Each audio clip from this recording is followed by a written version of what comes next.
What's up guys, Barry Gaming here, back with some more AFK Journey, and today we're going over the brand new Dream Realm seasonal boss, Orson. So this one is very interesting. This is one where you don't want to be running a main damage dealer, and you might have noticed from the highest ranks you've seen that most people are running a very rare type of team. This is one of the few spots Lenya is actually very meta in here, running some supports, and because she is a physical damage dealer, being able to run a hero like Kruger has value again, especially since we don't have that seasonal artifact. I think it was Quick Blade spell that lowered the enemy's defense. This right here is going to be essentially the best early game type of team here, running her with an Odie, because remember, true damage dealers are not going to shine just yet until we get to endless mode. So having heroes like Odie, having heroes like Alsa are going to be very good. This is what you're going to see by default. However, let's be honest, most of you should not even have Lenya, because she's, like I said, she's a whale tool that can be used in a couple different situations, but for the average player, it's not really for you. For the amount of stuff that Lenya does, it's not going to be enough to influence the overall power of your account. However, if you're whaling, you will have these tools. You'll have Mikola, you'll have Lenya. These are things that are definitely possible. This is another spot where Mikola actually comes in very hugely. She's really strong in this one because she does keep that attack and healing aura on the entire battlefield, and you can see we actually got a little bit better of a record, almost up to the 40% mark. So that is what you'll see whales doing. However, let's be honest, you guys, you're not whales, right? You're not doing this crazy type of team here. What you need is a more reasonable team, and there's a couple really good substitute teams for this in general. Now, I could say you could just drop out Lenya right out of the gate, because that's going to be the #1 ticket, but honestly, the second you drop Lenya off, you're definitely not going to be running Kruger, and you're going to be running a more traditional team that probably looks something like this, with like you got Mikola here. You can have an optional damage dealer mixed in somewhere else. Honestly, if you don't have even this type of team, you can run a Koko as well for the damage reduction.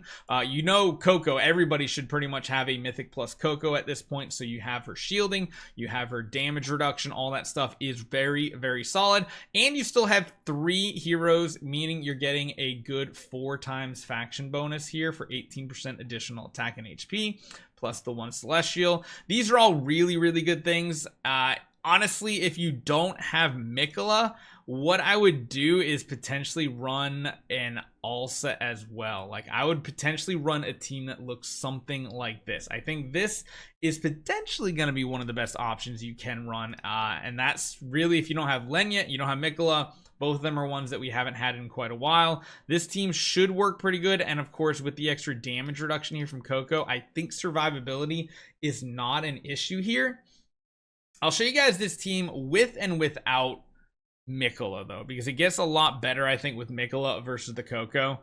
And you see how he throws your teammates around and everything. Having like 2 to maybe even 3 damage dealers on this for non-whale accounts is probably going to be the way, versus the more hyper carry strategy that we're used to seeing lately with like 1 damage dealer. We'll see how much damage this does, though. I'm intrigued to see how competitive it is at this point versus the big spenders that have Lenya and Mikola. What would probably make this team immediately better is if you don't have Koko in this and you have Mikola instead. That's probably going to be the best option. But let's see what our damage turns out, and I'd like to see what everybody's damage looks like as well. Just remember, when you're watching this here, our Alsa and our Lily May both have better exclusives than our Odie, so it's not a 1-to-1 comparison about what these heroes can do. You have to remember the power level they're going into the test with to really see what combos work out great. But anything to keep your team alive, like the Koko, is going to be absolutely amazing. Looks like we're having no survivability issues whatsoever, and our damage is still pretty respectable. Not quite up to the 40%.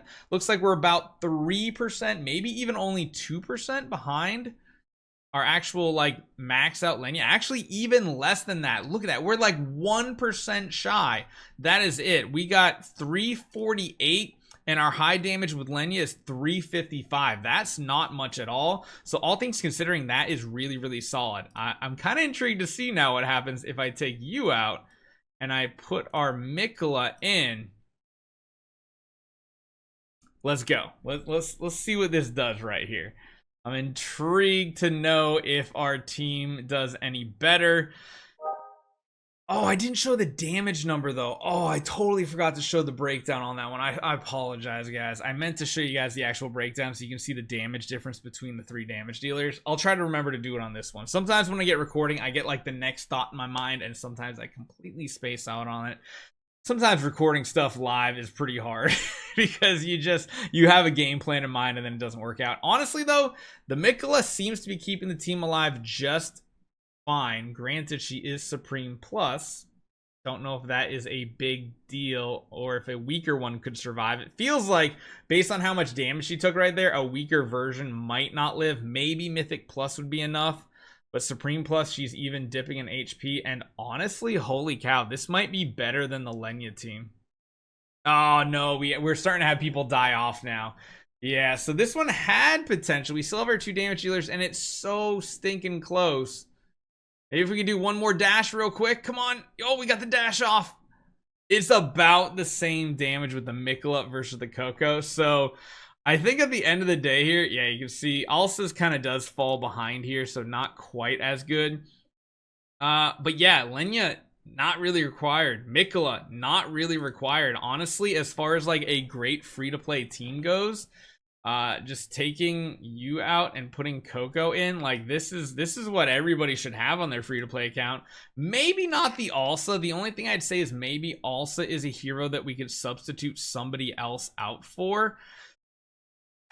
And you know what we could try doing? We could try substituting out and substituting in a Thorin here, just because Thorin with his magic charms and stuff and his base abilities does increase the damage the enemy will take. I don't know if it stacks necessarily with the Rainier, but I'm intrigued to see if this works now.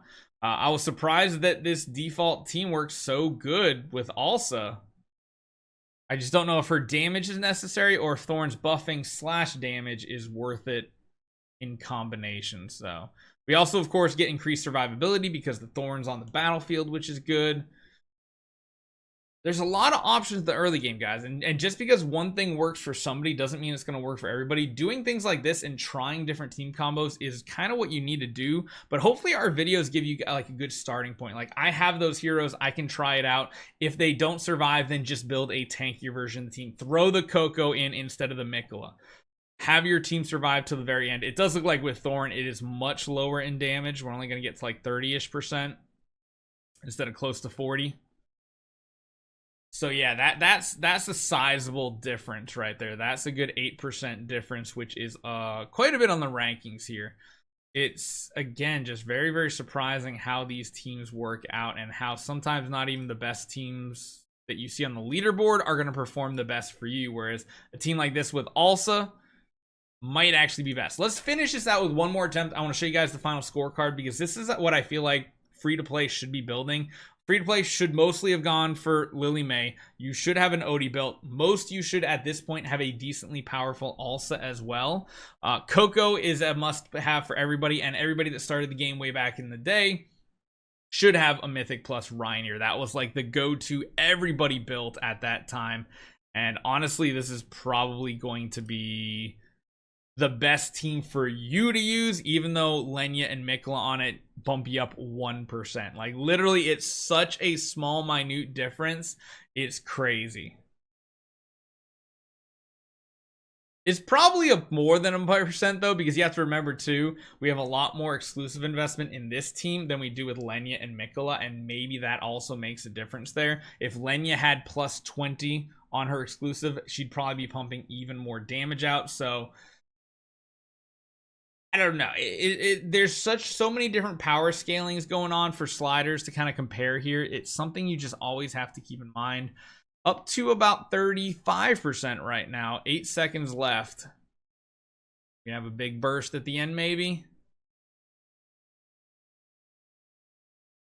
8:30. Oh, yeah. So not quite. Looks like the Lenya team is going to be the go-to, but you can see the damage breakdown. Also, fallen behind. All right. So, yeah, that's what you guys need to do if you don't have this team that everybody has in formations. Just because everybody's using a team like this doesn't mean you can also be competitive with a very similar team. Hopefully you guys enjoy this one. See you guys next time.